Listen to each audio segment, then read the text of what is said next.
chộp đâu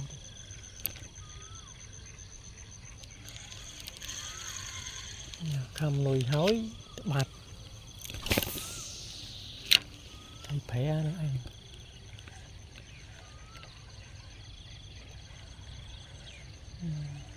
cháu cháu chur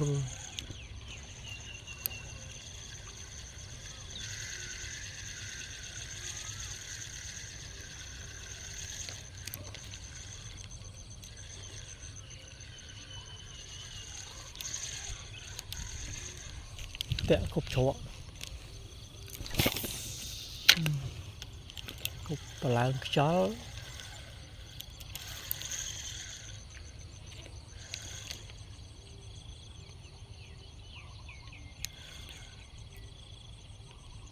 chơi thế là tao đã thấy xìm không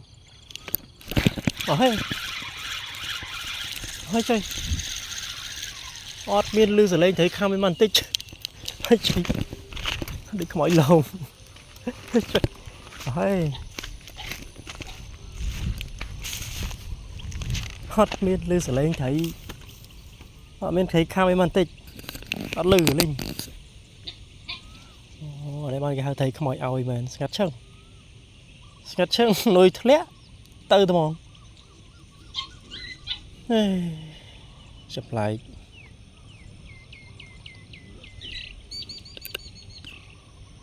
cho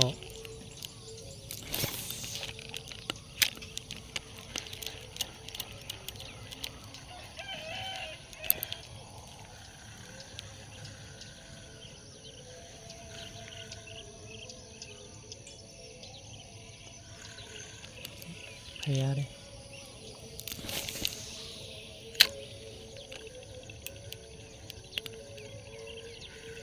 đánh ọt khăm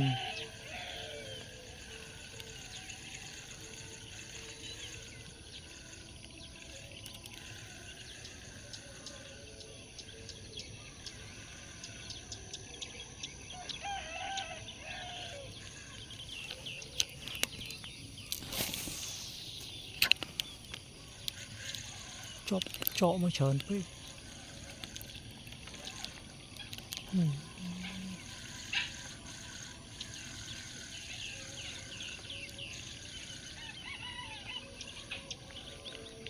thấy chưa khăm á tao ơi ô tao ơi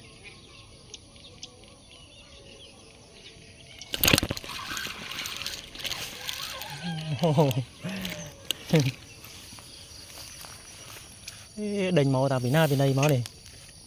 cái đánh mà du vậy thì phải ớt kham giờ đánh máu ớt kham score nồi